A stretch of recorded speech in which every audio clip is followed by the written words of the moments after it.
So you got involved in 10 Dead Men. We're going to meet Ross later in the show. I'm going to blow one of Ross's answers now. It's a 10 grand action movie. Yeah. Why on earth would you, with your experience and career, choose to get involved with what is effectively 10 massive fights for effectively very little money? Well, or should I say no money? The simple version would be that actually part of the reason, which is important, is I've known Ross since I was about 12 years old. So we're good buddies. And there's the friendship side to it, which made me more willing to accept it quickly. But also the fact that I know Ross, I know he has a passion for the same kind of films as me. Sometimes you accept a low-budget gig and you feel a little bit used and dirty at the end of it because you think, yeah, they got what they wanted out of it, but what was in it for me? Where was the satisfaction for me? I knew with Ross we would be collaborators on the action sequences. And, I mean, 10 Dead Men, I probably started shooting it about 4 years ago. I'd recently come back from Hong Kong, where I was more of an action performer, stunt performer. I wanted to move more into coordinating, so for me it was the right project at the time. Okay, it's low budget, but I will get a chance to have a film as stunt coordinator, and also on a film like that, which is low budget, yes, you can sort of afford to make more mistakes. You can sort of afford to experiment a bit more as well, but also there's freedom because it's not a unionized film. If I wanted to pick up the HDV camera and operate it, nobody's going to be offended. That's the way it works in Hong Kong. Just a very short anecdote for you. I did a movie called Scaremonger, which was shot in 9 days. And we were doing a fight scene, and the DOP of that film was the second unit DOP from Crouching Tiger, Hidden Dragon. There was one move he was having trouble shooting, just a little fight move, and the action director just took the camera body out of his hand and said, right, I'm doing it. We got it in the next take. Now, this DOP was a very good cameraman.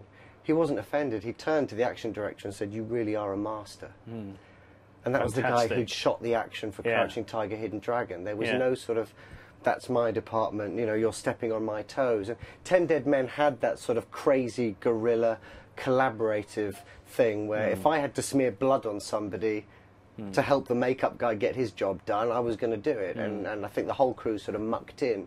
There was definitely a gung-ho spirit. So when you're working on films like that, what are the dangerous things that filmmakers should be really aware of, stuff to avoid, really? What is going to really blow your budget and not really give you a lot of bang for your buck? I personally think car chases can be troublesome because they usually take time just to get the coverage in order to make it look good. I mean, you could shoot a really boring pedestrian car chase, but I do think car chases are made in angles, lens choices, different speeds. So every time you do that, obviously you've got to reset and go back to one, so that eats into time. And there is the logistical side of getting locations to do it with permits and where it's going to be safe. Cars need to be prepped. You know, so car action driving, I think, can be a tough one to do, whereas a fight, for example, sometimes you just need 2 very good people and a location, and then the rest of your crew, and you can get on with it. Right. But personnel is important. You know, the right talent, the right team. Right. So you chose to get involved with Gone Fishing when we made it a year or two ago. What are your memories from that? I mean, you did a lot of underwater stuff for that. What were the challenges and what was rewarding, you know, from that experience? Well, without wanting to shine your shoes, I was happy to get involved with your production because I own 2 of your books. So it's kind of like the thing... I didn't know that. It's kind of like the thing with Ross, where Ross is a friend and I know where he's coming from. I kind of thought I get to be part of a production with a kindred spirit, somebody who's not all about union rates and overtime. You know, an hour-long lunch breaks that must be adhered to. So I kind of bought into the whole spirit of that and I wanted to be part of it. From an action perspective, which is very personal, I didn't look at it as an action film. But I'd learnt to scuba dive in the last couple of years, and I thought, well, at least I'm getting to put that skill to use. And then I also like the fact that you were approaching a lot of the effects in a practical, in-camera way, where I think sometimes people reach for the digital toys, they reach for the mouse a little bit too soon, and I personally think, and some CGI people will agree with me, fire, water, those elements are very difficult to sort of fool people with digitally.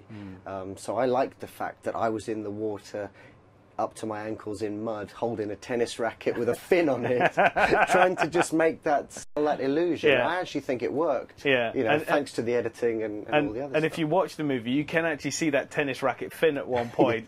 And every time I see it, all I can see is this tennis racket. But I know the illusion works, and that's, you know, that's part of the joy of filmmaking, isn't it? It's being an illusionist and taking people on an emotional journey with it.